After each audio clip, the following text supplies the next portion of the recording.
All right. Well, we'll go ahead and start this party. Thank you for all of you who joined. You've made it to the first Kidmin training. And I'm just so excited to have something like this for you guys.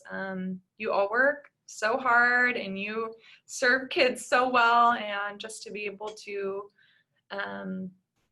offer you something makes my heart happy.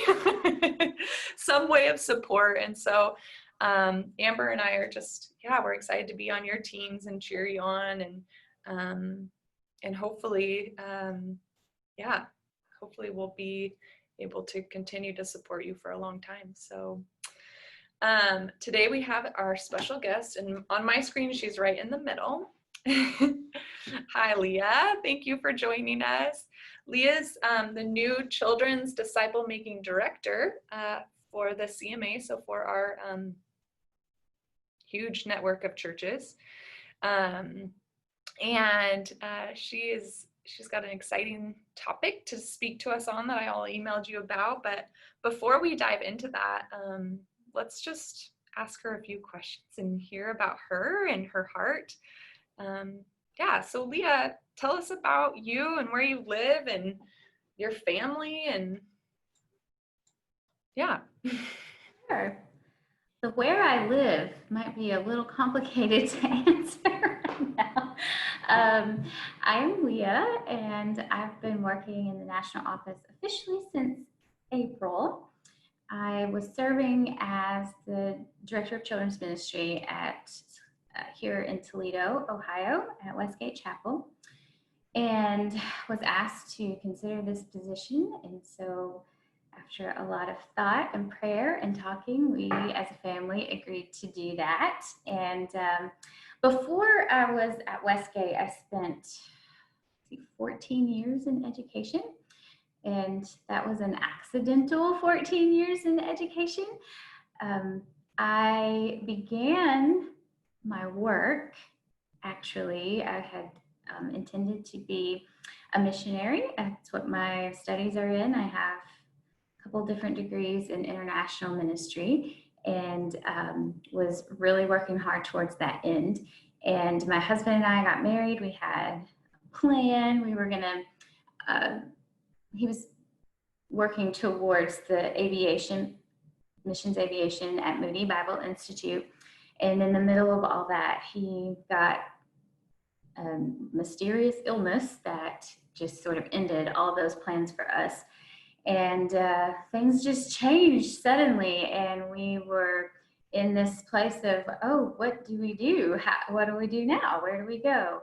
And we were serving in our local church as lay leaders at the time in youth, and we led the worship team. And I had been doing ministry in all sorts of capacities since I was a little kid. But I got a random phone call in that season of someone saying, hey, would you come and teach for us at this school? And I said, I'm not an educator. I don't have a degree in education. And they were like, well, your qualifications work for what we need. So I kind of got thrown into the world of education and fell in love with it. I'd always done a lot of work with kids, but I got this really unique opportunity to sort of be a liaison between these community and church schools with local churches, and started doing a lot of performance arts with kids. And I said, I'm happy to do this as long as you'll let me use the platform to teach kids about the Bible and God. And all across the board, they said, okay. So I was working with 3 and 4 schools at a time with performance arts, while also teaching some other subjects. But in the middle, well, towards the end of that, my husband and I were just really like burdened, I guess is the best word. We had been through a lot with his illness, and it sort of just felt like it had derailed all of our plans. And we knew that the Lord was in it, but we really started praying that God would provide a way for us to get into full-time ministry as we had hoped. If that was what he wanted for us, that he would provide a way. And we just got this random invitation to come to serve at Westgate in Toledo, and we jumped and we took it. So spent several years there, and now I'm at the national office. The funny part is, if you are familiar much with what's going on in your alliance, with the recent announcement of the move. So I moved to Colorado from Ohio on June 10th.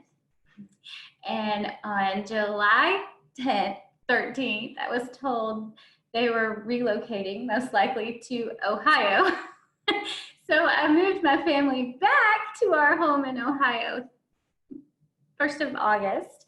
And then I had to go back to Colorado, and I just got home here in Ohio last night for the first time in a month. So I'm a little all over the place with time zones and hadn't seen my kids in a long time. So when she said where I lived, I'm not real sure right now. But here soon, I will be permanently, for a season, back in Ohio doing this job remotely.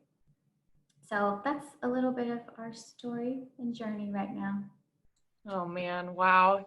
Yeah, so if you guys remember, she was going to lead this training in August, but the unexpected news of her having to move postponed that just a little bit. Yeah, you've been through the ringer the last couple months.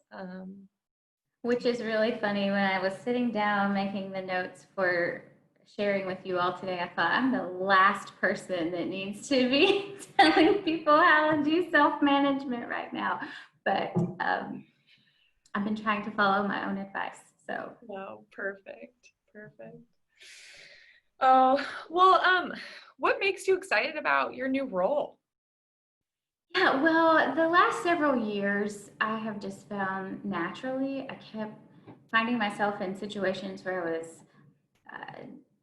teaching leaders and equipping leaders and helping and giving people new tools and ideas. And I kept getting asked to speak and do things. And I was loving that part. But as you well know, it's very hard to try to do more than one thing at a time, especially when you're serving your church in a full-time capacity. I had a fairly large team that I led, but the Lord just kept opening these doors for me to do trainings and different things like that. And I felt like, man, I went to our pastor at the time and I said, I don't know what this is. And he kept saying, man, you're doing great, lean into it.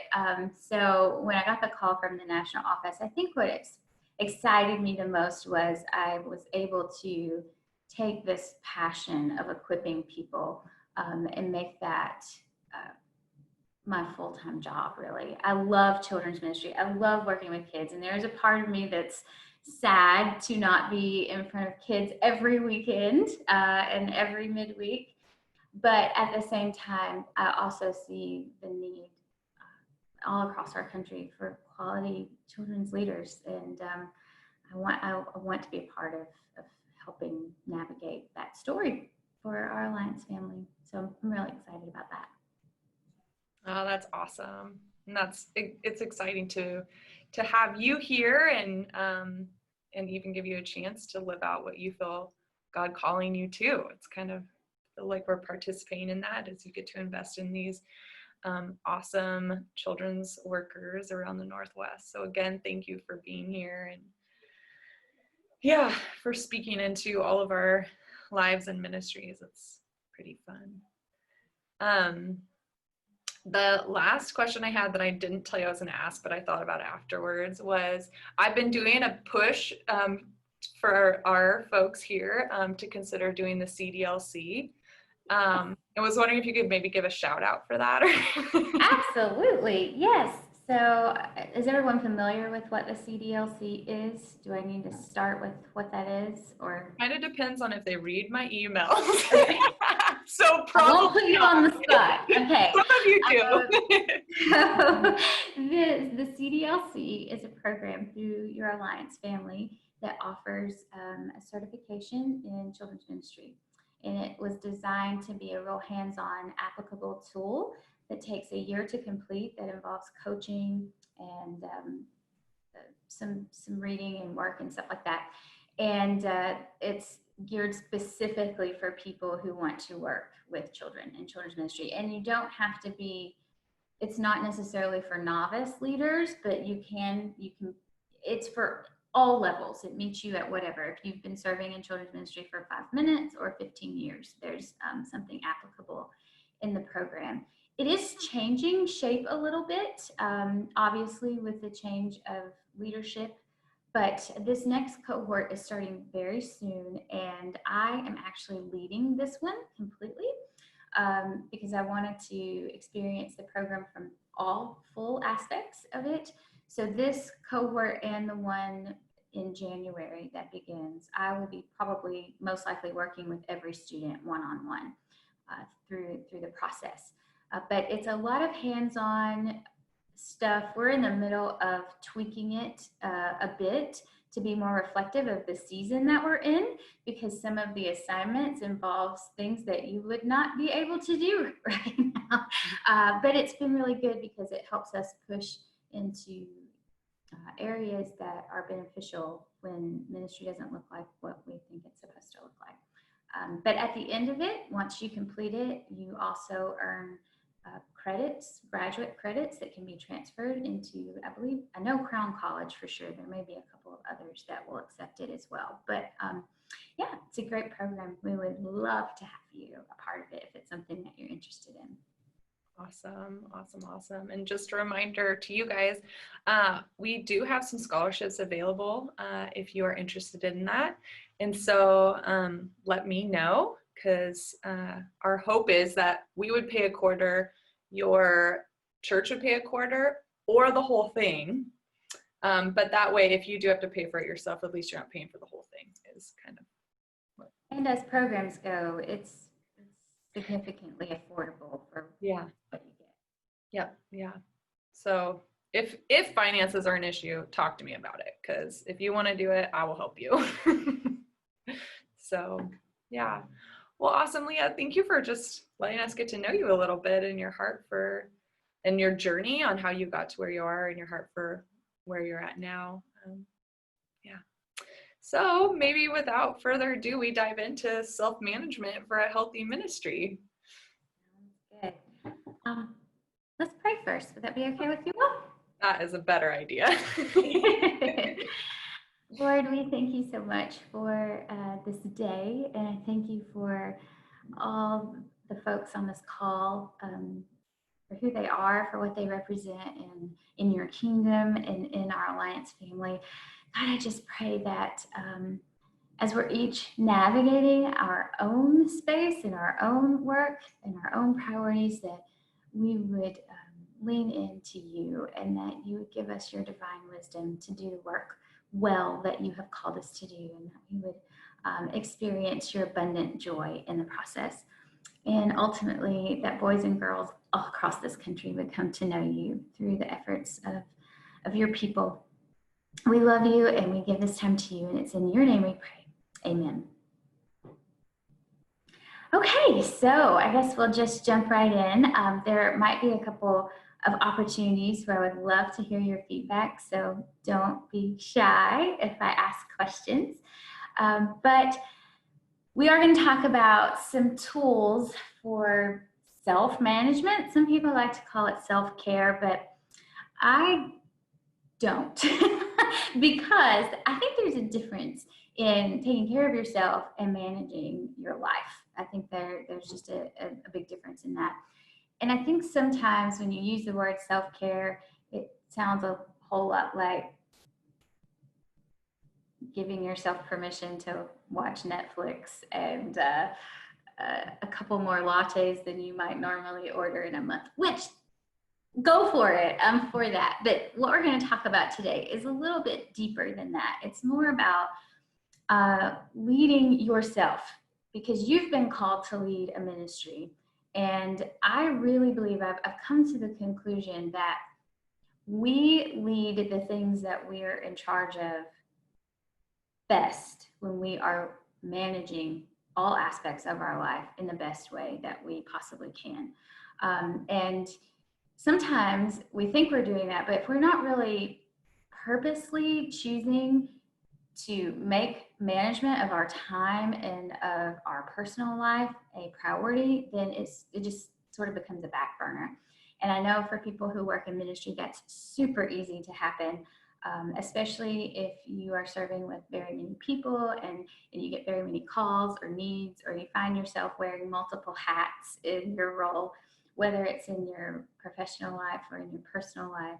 Probably everybody in here has at least a couple of roles, if not 5 or 10, that we all carry, whether it's mom or wife or grandmother, or you work more than one job. There's just a lot going on in all of our lives. And so learning how to manage ourselves is key, and also how to manage our ministry. And I wanted to start because with thinking about the fruits of the Spirit, and this is probably what spoke to me the loudest several years ago when I realized, gosh, I've got to make this a priority. I mean, if you think about the fruits of the Spirit, we know they're love and joy and peace, patience, kindness, goodness, faithfulness, gentleness. But that last one is self-control. And it's real easy to put that in a weird category. When we say the word self-control, a lot of things pop up in our minds, and it's just different from person to person. Sometimes we think about minding our manners, or having good eating habits, or being on time to things. It's just really funny when you ask people what they think self-control is, or how we teach it to kids. If you're in a classroom, whether you're in a school classroom or a church classroom, and we talk about self-control, a lot of times it's more about behavior. We're giving them tips on behavior. But I think when you really spend time in God's word, that self-control takes on a whole lot of different things. It's all of those things, but especially when you're in leadership, I think you can substitute the word control for management, for self-management, because if we're going to allow the fruits of the Spirit to come out of us, then we have to have our stuff together so that it can. So we're just going to dive in. I keep glancing over at my notes, so I'm sorry if you think, what is she looking at over there? But I wanted to start with sort of a generic idea of this goal setting thing, which you would hear in a lot of different places, whether you're in the secular world or in the religious world. And we talk about planning things. Everybody's all about your mission statement, your vision statement, your goal setting. And that's super important. But I hope when you walk away from this today, it's real nuts and bolts stuff that you can use. So when I think about self-management, and I want you to remember, I am really talking about your life and not so much the role that you are serving in your church, but how to manage yourself. So don't get that confused with, this is how I manage my ministry. There are plenty of principles that you can take from this to your ministry. It's not exclusive by any means, but I think if you think of it as, this is for myself and not for my team, it has a different flavor to it. So when I think about goal setting and planning, the word seasons come to my mind often. I remember in a particularly difficult time of my life, I was very frustrated because I wasn't able to get all the things done that I wanted to get done. I don't know if you've been there very much, but I was in a season where my husband was in the hospital. I had very small children, and I worked 2 jobs, and I was trying to serve my church. And I was just so frustrated because I hadn't lost the 15 pounds from my last baby. And I don't know why, but that haven't lost the baby weight was about to drive me crazy, because it was like something about my self-worth or something, that who am I? I can't get it together enough to get this weight off. And an older lady pulled me aside one day. She didn't even know that I was struggling with this stuff. And she got a hold of my shoulders and she said, somebody needs to tell you about seasons.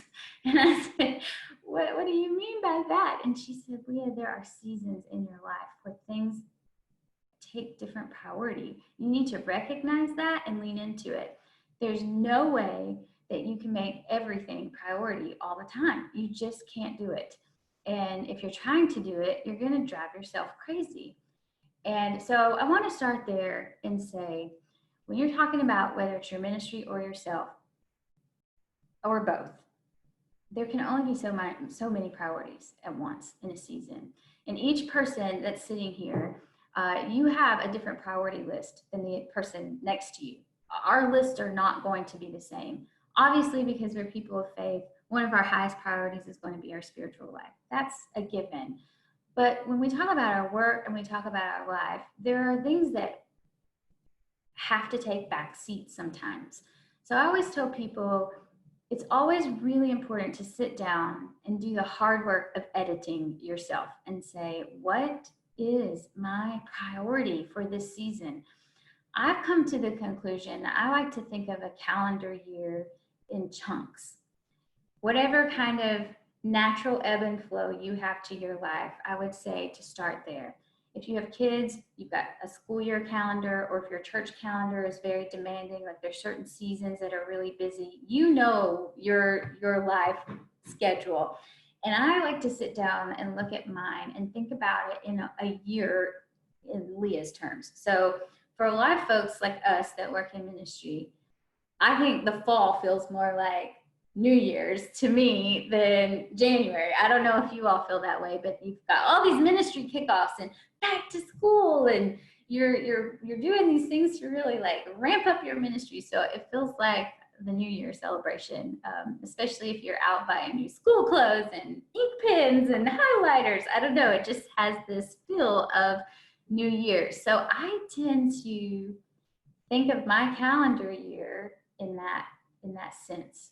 So when do I say my new year begins? Well, for me, it would be maybe September 1st. Hey, that's today. So I look at my year, and ideally you wouldn't do this on the first day of your year. You would do it a little bit ahead of time, but look at your year and say, okay, what are the natural rhythms of my life in a given year?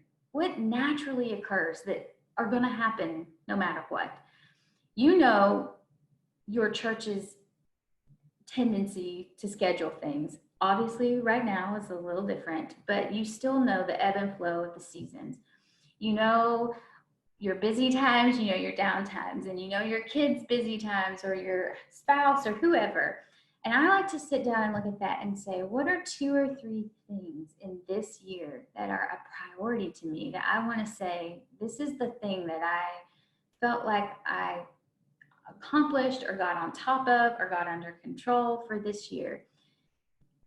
And that list should not be 10, 15, 20 items long. You can't do that. There's 12 months in a year. So even if you picked one a month, which is still too many, I really recommend saying, these are a couple key things that I really want to be the priority, so that when you start getting these pulls and these tensions and these requests, you can go back to yourself and say, does this line up with what I've decided is priority for me, for my family for this year? If it does, great. If it doesn't, then that's where you start practicing that beautiful little word called no. I can't do that this year or this month, whatever answer it is that you need to give to that.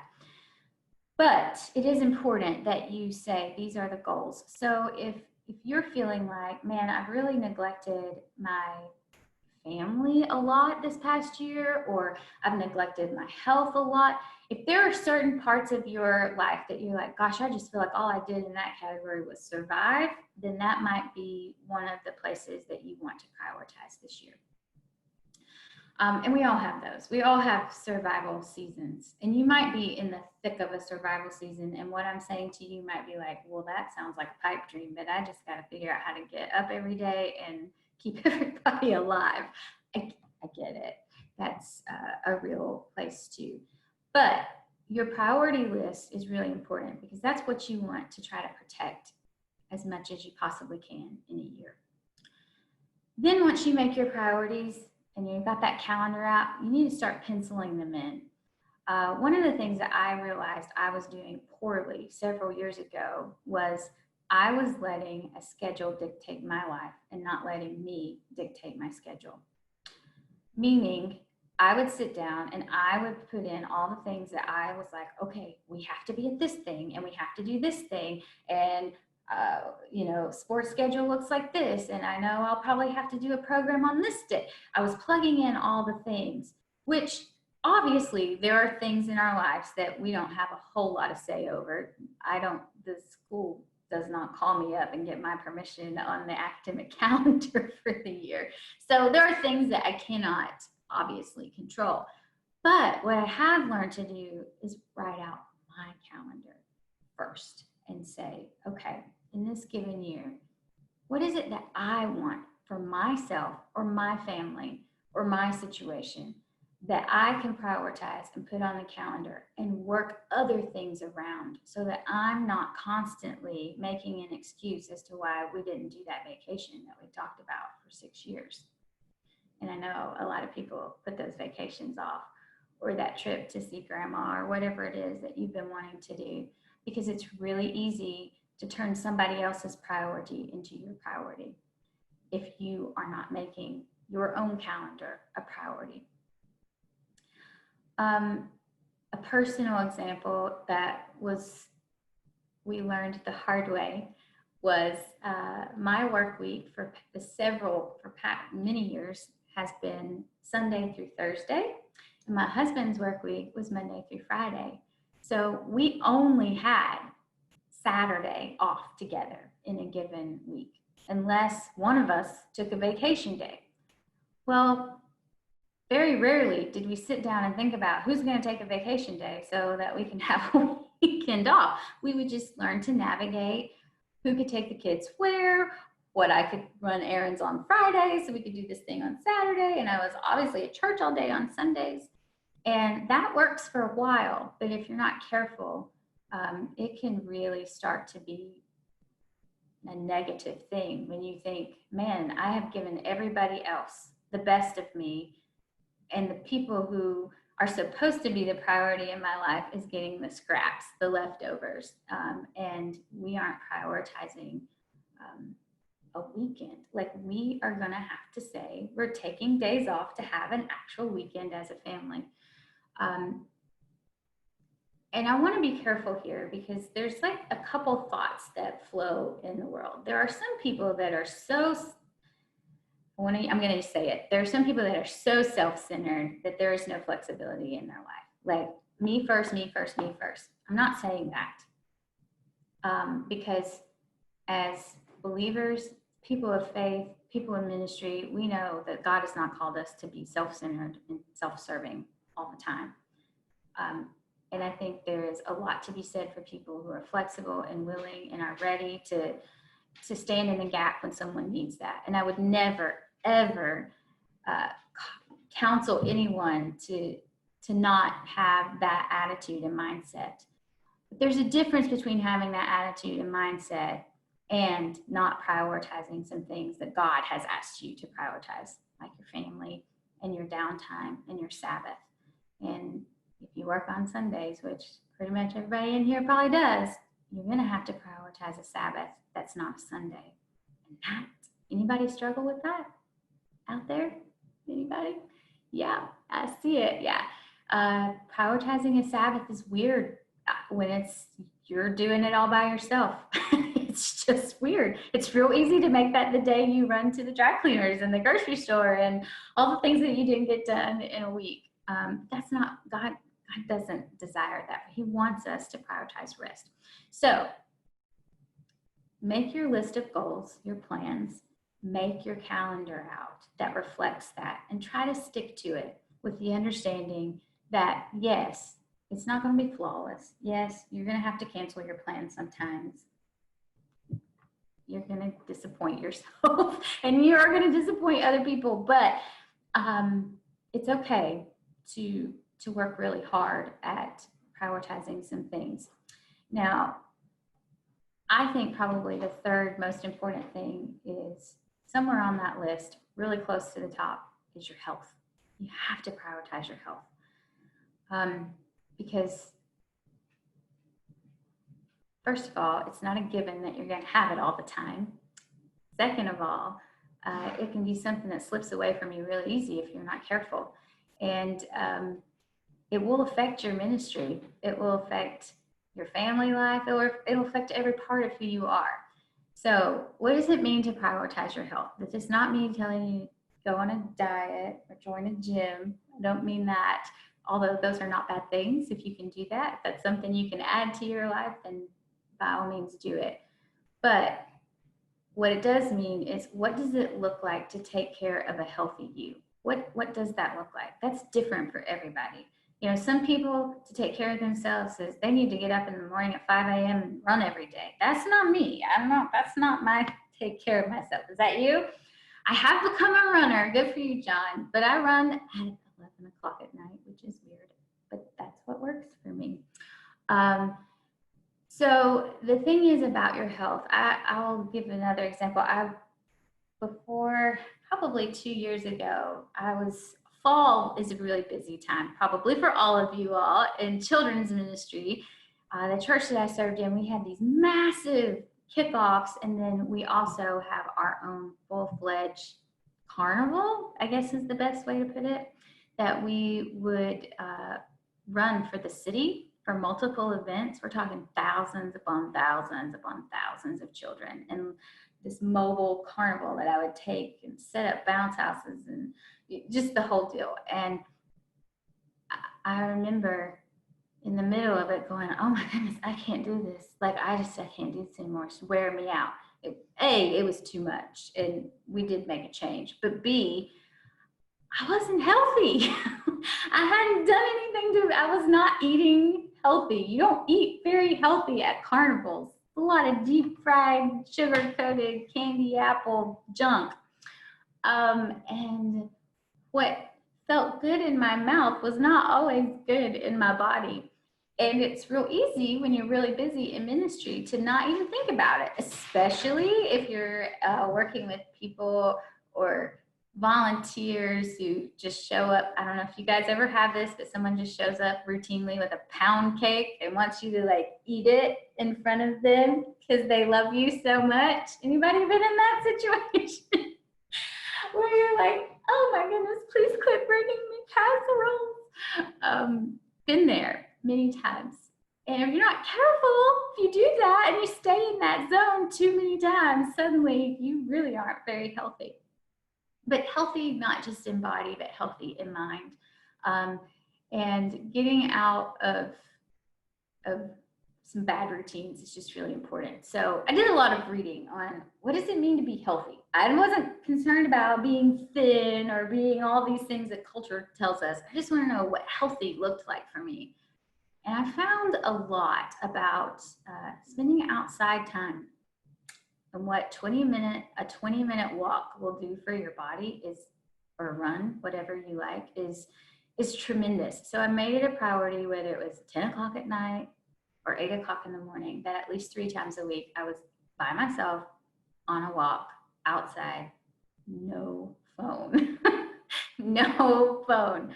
That was huge. So, and then that started promoting other changes for me as far as making better food choices, planning better, and not feeling so bad about telling Miss Judy, please don't make me any more pound cakes. I love your pound cakes. I really do, but they don't love me as much as I love. And it was really a neat opportunity because we got to channel her desire to do things in a different direction. And she got to do some neat things in our ministry because she had some extra time from not making pound cakes so much. I joke, but it is true that sometimes you just have to be an advocate for that. But the other part of health is your digital health. This thing right here, I mentioned it just a second ago.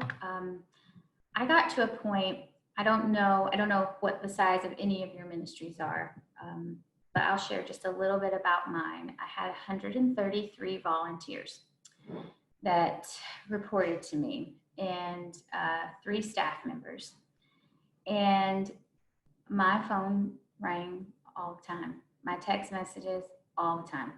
And because I was the only female senior staff member, I also sort of became the de facto women's ministry person, who also was like, when they wanted a female for whatever, like I spent a lot of times in hospitals and funeral homes, and I loved that part of my work, not the funeral homes, but just ministering to people.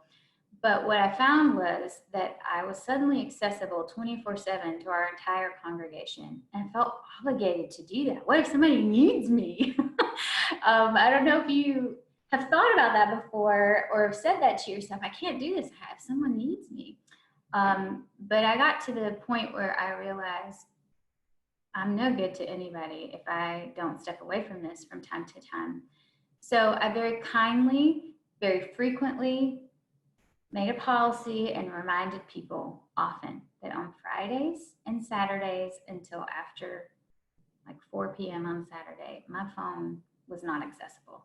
It didn't mean I turned it off necessarily, but it meant that unless it was an emergency, I probably wasn't going to return your text, and I probably wasn't going to return your call. And don't send me a Facebook message. I'm not going to DM you on Instagram. I don't know if you guys have the problem with your volunteers wanting to reach you in 47 different ways. Everybody has their way of wanting to text or call or message or Snapchat. Anyway, whatever it is, I made the decision that for my health, I was not reachable on Fridays unless it was an emergency. I went to my pastor and I asked, can I have the permission to do that? And he was like, absolutely. And I stuck to that pretty well, to the point that I silenced my phone. I turn it off. I don't turn it off, but I turn all the sounds off. My ringer doesn't ring. I turn off my active status on all of my social media accounts, whatever, any way that makes it look like I have disappeared, I disappeared. Even if I might spend 20 minutes scrolling through Facebook, I don't let the world know that I'm out there on it. And so I think it's really important, to what level you might be involved digitally with your ministry. When you Sabbath from that. Lead yourself well in that. And lead the people that are on your teams in that as well. Especially in this season right now, if your life is like 95% digital, thanks to the wonderful pandemic that we are all experiencing, you really have to lead yourself in that area. Because if not, it'll turn into a minefield of answering people, caring for people. But sometimes you start caring for people in ways that they don't really need you to care for them. They just don't. They just want somebody to talk to. And that's okay on Monday through Thursday or whatever your schedule is, but to lead yourself well. So set your priorities. Let your calendar work around you. Make your health a priority. And then the last one I'm going to say is learn to delegate. And I don't mean just your ministries. I mean in your personal life as well. Learn to delegate. That can be really hard for a lot of people, especially if you are a person who likes control and you have a certain standard that you want things done. But delegation looks different in your ministry than it looks in your personal life. Obviously, in your ministry, it's putting people in places, calling out their gifts, letting them be who they are in the Lord and take on aspects of the work that they really need to be taking on. If your ministry would crash because you couldn't be there for a month, then you're doing something wrong. You need to have some good people on your team that are capable and can lead, and that you're investing time in, so that one, you're building up the body and you're building up strong leaders, but two, so that when you need to take these seasons of rest, you can, and you don't stress out about it because you've got people that are capable to step in. In your personal life, it looks different for every person, but it might be tapping into your spouse and saying, hey, I know you've gotten really used to me doing X, Y, Z, 1, 2, 3, 6, 7, 8, 47. Can you possibly pick up 47 for me? Because I got the 46 down, but 47 I'm struggling with. Might be your kids. We had a real good lesson this summer that my 13-year-old is fully capable of doing laundry, not just for himself, but for everyone. So sometimes we forget that there are people in our house that can do these things, and we just forget to ask or hold them accountable. Or we get frustrated and we say, I've walked over this pile of dirty laundry 14 times. I'll just do it myself. Well, yeah, sometimes that's the best. But if you keep finding yourself doing it, then you're not delegating and you're not teaching the people in your house how to work collectively as a team. You're not managing yourself and you're not managing your team, your family team. And it looks different, like I said, for everybody, depending on who all lives with you and how old they are and what they're capable of doing. But you all are in children's ministry. So if you've got kids in your house or in your family that can be a part of something, you know as well as I do, kids are far more capable of doing far more things than we give them credit for often. And this bleeds over into your ministry as well. You can delegate some things in your ministry to kids, and it's really cool to watch them step in and do some of that. Will it look like how you do it? No. Will it be as professional and quality? No. Who cares? Nobody at all. So learn to find the parts of your life that you can invite other people in, that you can give them some space to grow in their own skill and in their own work.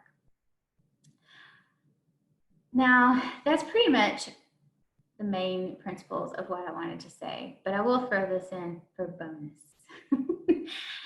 Is, you know, if you walk, especially this time of year, if you walk into any bookstore or Target or anywhere, there are like 9 million beautiful things you can buy to manage your life, calendars and apps, and they're tempting. And if you're a person that needs those things, then by all means, go buy your planner, do it. But it's far less about the stuff that you write your things down in than it is the commitment to follow through with what you said you're going to do. You can write all this stuff down in a beautiful planner and put Post-it notes all over your office. And you can say a bunch of things. If you don't hold your own self accountable to your own goals, then it was a waste of money and a waste of time. And the only way that you can really do that is to invite somebody into your life that will press your buttons and say, how are you doing with that Sabbath thing?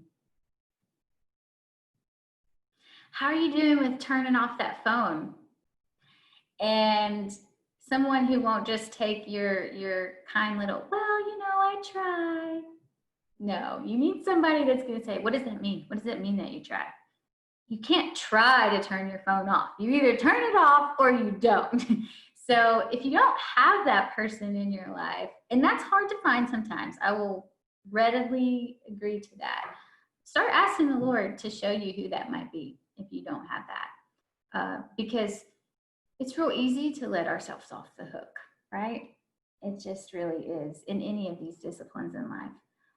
But if we go back to the fruits of the Spirit and we think about all those things, love, peace, kindness, gentleness, all those fruits that God's growing in our lives will be much more bountiful if we learn how to manage who we are personally so those fruits can grow well. If we're not managing ourselves, it's like a garden that's poorly managed. Sure, things can grow in it, but you get a lot of junk in a garden if you don't take care of it good. And your vegetables suffer, your fruit suffers. I passed an apple tree today and it broke my heart.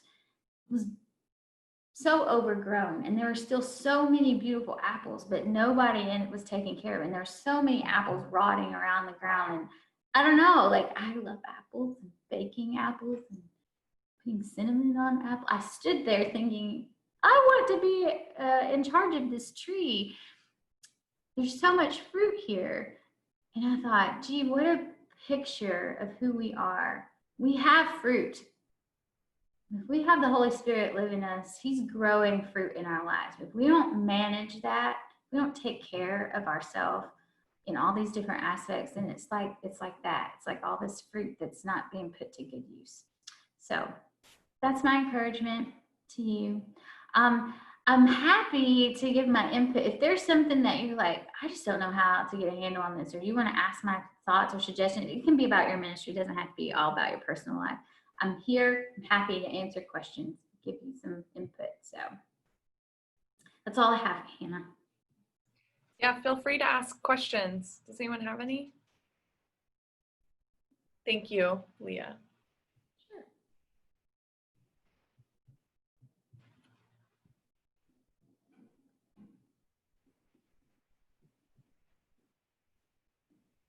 I was just thinking about how much I love what you were saying, especially towards the beginning of like, what does the season look like and what does your year look like? And I was just reflecting about how challenging it feels right now to plan out that year, like not really knowing what it looks like, and kind of puts more pressure on me of like, well, maybe I can control like my part of like myself a little bit, but I don't know, it just kind of, they feed off of each other in some ways. So I was wondering if you had any more thoughts about like being able to establish rhythms, but in this like unpredictable, like stay flexible kind of season.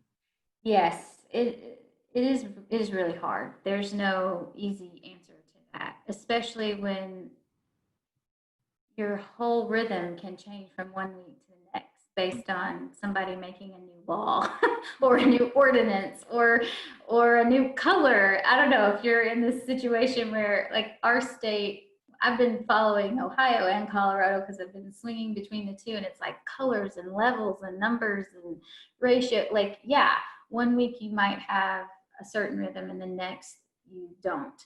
But I think that's where the priorities come in really, really strongly, because there is a lot of uncertainty, and rhythm is a hard thing right now. But your church, let's start there. I don't know. Hopefully, you're in a situation where your pastor is thinking not so immediate, but has a little bit of a long term thought process about how they're going to navigate this season. Don't be afraid to ask questions of the leaders for on the work side of things. You know, it is okay to say, hey, I need to understand. I know that we're all going a million different directions, but if it were ultimately up to you, what does church look like for the next 6 months? I want to know what you think, because I need to plan my work and my ministry around your vision for how you are planning to lead us. So I would say start there. Ask those questions. That's one really interesting thing that I've noticed in this season with children's ministry leaders is some of them are being great about being confident and walking into asking questions and saying, hey, I need some concrete answers as much as you can give. And other people are really not. They're just kind of like waiting. I don't know. I don't know what next month looks like. I don't know what next Sunday looks like. And maybe your pastor that you're serving is one of those people too, that he's kind of waiting and waiting. But it's okay to use your voice and say, clarity is kindness. That's something that I remind myself often. Clarity is kindness. It's a kindness to you. It's a kindness to the people that you're shepherding. So getting as clear of answers as you can is not a bad thing. It's just not. But that doesn't help a whole lot because you might not get a lot of clear answers. And if you're in a season with weirdness with school, like my kids are home right now, they were supposed to go to in-person school, and then at the last minute they changed it to digital school, and now they're saying September 8th they come to school. I don't know if that's going to happen or not. Who knows? I don't know. But what I have tried to do is set a rhythm, because I know that, okay, regardless of whether they're there or they're home, these are the chunk of hours that we need to dedicate to school. And so I'm going to work my work around what I know has to happen for them. So the places that you can make some generalizations for sure. And then that priority list of yours, like if you say, man, I really want to start walking 2 or 3 times a week, how can you make that a rhythm in your life, regardless of whether you're at church, at home, at work, whatever the world is doing? Like, what does it look like to schedule just 2 or 3 things that nobody really can mess with, and start there? That is about the only way that you can make rhythm. Like your daily quiet time, your outside time, your kid time, things that it doesn't really matter what the governor or the president or anybody says. Those are things that you get to schedule. Yeah, thank you. Great question. Anyone else?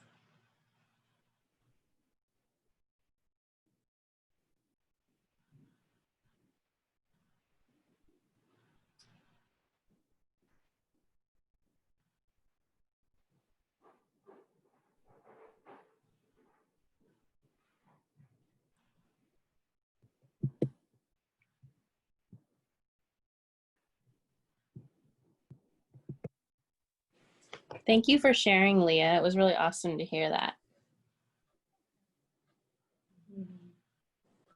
I'm gonna ask a question. Anybody in this group back full on children's ministry? Anybody? Didn't think so. How are you? Are you Beth? Is that your name, Beth? Yeah, we started a few weeks ago with our Sunday morning program, and we're running. Of course, we don't have nearly as many kids, and half our volunteers have bowed out for various reasons. But starting this week, we're gonna just launch our fall program, and then we're also looking at after school and weekday programs as well. But we live I'm from Ketchikan, Alaska, and it's a island community. And so we're pretty isolated. So we've had very few cases, even though people are still freaking out just like everywhere else. And we haven't been able to buy napkins for months. So Oh boy.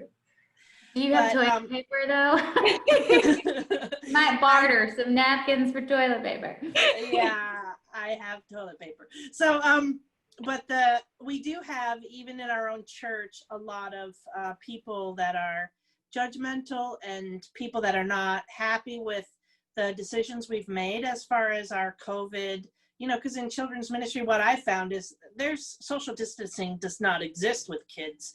Right. And even their masks. I sat in a class 2 weeks ago and took a picture of this one kid who's 6, and he wore his mask about 15 different ways, and I photographed him. Not one was over his nose and mouth, but we can't spend our entire time telling the kids to put their masks back on. And there's another kid who every time he talks, of course I have a hearing problem, which I can hear them, I just can't understand a word they're saying. And now that they're wearing masks, it's totally impossible. So, and then people really want us to wear masks too, so we could be good examples, but yet we can't teach if we're wearing a mask, really. So it's very challenging. I mean, we run the whole gambit from people who could care less and are ready to be done to all the way to, people want us to, 6 feet apart with masks and everything. And it's really hard to make those choices because we have kids, we have a good part of our regular kids sitting in church with their parents the whole time because the parents won't send them to kids' church. And they don't talk to me. We got this on a comment card anonymously that someone won't send their kids because we're not wearing masks. It's like, I can't even talk to them because I have no idea who it was. We used to have that we used to have like a connection card where people could put anonymous comments, and we decided this is really silly. We took it off because it does no good. It's just an opportunity for people to vent without any discourse. So I'm sorry about that. Yeah. Hard. But I was gonna say, we went to camp in July for a week out to a remote location with 40 kids and 25 adults. And we had the best time because we could forget about everything. Nobody there was worried about COVID or worried about contamination, and it was the best rest that we had all summer. Good for you. I'm glad that happened for you. Yeah, that's the other thing I was going to say is it's a particularly difficult season, not just because of restrictions, but it's a divisive season in the church.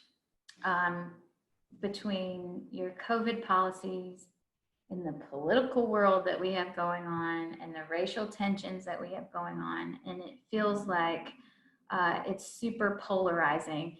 And people who you felt like were on this team together suddenly are showing sides of themselves that you're like, I don't know what to do with this. And if you're not careful, you can get pulled into that, especially if people want to engage you on social media, or if you feel like, oh, that's wrong, that's not how our church feels, and you want to like start typing things out and responding. It can be particularly taxing on you, especially for people in ministry, because our heart is to unite people.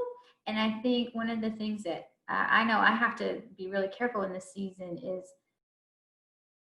being aware that I'm not going to be able to unite people the way that I would like to. I can't. And it's probably wasted time, wasted effort, wasted whatever to try to engage on some of these things. And I would tell you that as well. If you find yourself frustrated with things that you're seeing or hearing, especially, it's one thing to be frustrated with people who aren't affiliated with your church, or even maybe aren't people of faith. But when it's your people and you see them saying things, it's so hard. It's so hard. And if you have much of a shepherd's heart, you want to kind of lean in. But I'm going to tell you right now, just don't, unless it's a unique opportunity where you've got real face-to-face time with this person, and you have the kind of relationship, the kind of trust equity where you can say hard things and receive hard things. Otherwise, it's a distraction. It's a distraction to your heart, to your energy, and it's not worth it, because you really can't change that situation. I had a dear friend who is a pastor, not an Alliance pastor. You all would not know him at all, but we grew up together in the mountains of Tennessee. And he found out that the church that I was serving in shut down. And he reached out to me and said, if I lived in your community, I would tell people they need to find another church because you are living in fear. And I was like, what? Why are you so angry with me? And we had this ongoing dialogue, and it was like I was trying to convince him that the things we were doing were out of love for our people. But it finally, like a 2x4 to my forehead, was like, this is not this. First of all, he doesn't live here. He's not going to convince anyone in my community to go to a different church. They don't even know him. I was heartbroken mostly because he was using his platform as a pastor to share these things. And I felt particularly spurred to speak into it. And I tried for a very small amount of time, but the Lord just really pressed on my heart. I'm not going to, this is not my battle. And so that's hard. And it's really hard if people are trying to pull you into that. That's where the turning off of devices is really for everyone's best interest. Gosh, can you imagine? I'm just going to throw this out here. Can you imagine what the world would do if Facebook crashed for 3 days? It would be like a whole different society if people couldn't have all these, bad news and politics, this and that. If we just went back to loving the people that we live around and living life with each other like normal. But that's not the world we live in, so we can lament over that. But for your health, I would say disengage as much as possible. I'm not saying disengage with politics and all that. You need to do what you need to do in your personal life, but don't feel like it's a part of your ministry to engage people on those platforms, especially when it comes to church things. And if people are really upset, or they're frustrated because you're not doing your ministry the way they think you should do their ministry, it's okay. The whole world's upset right now. You just take it on the chin and say, we are loving the whole. We are loving the whole as much as we can. It's what God has called us to do. It's good. It's really good. Thank you, Leah. Yeah. Well, our time is up. Thank you for leading us, and I hope that all of you are walking away encouraged. One person had a question. Someone had their hand up at Mountain View. Yes, I Yeah. did. Hi, I'm Andrea. Hi. Hi. Hey, I just had a question on the delegation. Um, like I've always found that a hard thing to do and I want to do it more, but is there a good way to like equip people well when you delegate? Like, do you have kind of a method that you've used when you delegate something to someone? Like, I'm even thinking of my own children, like, because sometimes I try to delegate and then kind of like your example, it just doesn't end up happening. And so then I feel like it's back on my plate. Sure. Yeah, methods change for whatever it is I'm delegating, but I think the biggest thing I would tell you is put down your expectations when you delegate. Mm-hmm. Just put them down. Don't, obviously, there is a base level of expectation. For instance, at church, if you're asking someone to lead a small group and they fail miserably, it's okay to speak into that. But on the flip side of that, if you're not seeing a decent amount of failure in the realm of investing in other people, you're probably not investing enough, because the only way that people learn to rise up to a challenge is to, one, do it and fail at it and do it again and fail at it and do it again. So I tell people all the time when they're wanting to delegate, don't get so worked up about the outcome as much as you do the income. So, for example, if it's your kids and you're trying your best to get them to learn how to clean a toilet and they just won't do it, you know, maybe you do it with them 10 times and then you watch them do it 10 times and then it becomes their responsibility. And that's a silly little example, but I always tell my kids, my boys, you're not getting off the hook. You're just not. And if you have nothing to wear to school today, that's on you, buddy. I'm so sorry. Yep, that shirt stinks. I would have washed it for you if it were my job, but it wasn't. So good luck going to 8th grade with that stinky shirt on. And some people think that's really, really cruel. But how many times do you think your 8th grade boy is going to go to school with a stinky shirt? One time. That's it. And so I would say, yeah, let your expectations down, allow people to fail. And then, this is really key. When they do fail, invite them to do it again. A lot of times what happens is when someone fails, that's the only chance they get. You're like, oh man, that was really bad. I'm not asking that person to do that again. That's where you make your biggest mistake. You go right back to that person and you say, hey, I really appreciate the effort you gave. Here's some things that I think would make it better. Let's try it again next week. And then do whatever it is you got to do to calm your nerves to go through this excruciating pain of watching someone flounder again. But that's how you really train leaders. You have to be willing to let it be messy and floppy for a while. Yeah. That's the beauty of children's ministry, because kids are super forgiving. So true. So true. Thank you. Yeah, thank you. Oh, cool. Leah, we really appreciate you and the role that you've taken up and you speaking in to our ministries today. Thank you. It's great. I will make a quick plug before I go. I don't know if you've seen or heard, but the Alliance does next conferences all across our regions. And this year we're having to go digital, virtual, live stream, which stinks. But we've got a really neat platform that we're doing. And we're asking, instead of you doing it alone at your home, just logged into a Zoom, it's a team concept. So if you have a team at your church that you could gather safely and you would like to participate in our next conference, it's a one church registration fee of $50. That covers everybody that, well, don't quote me on that, I think it's 63. Too many numbers in my head, but it's a small number for whole teams that can gather safely. but it's specifically geared on ministry in this season. And I lead a seminar. Dan Bowl, our Alliance Youth, is leading one, and then we're together leading one. And while we already have our schedule pretty booked, there are 2 in your time zone that if you guys are interested, one we are doing in Southern California and one in Northern California. So I think they're all in the same time zone. That'd be right.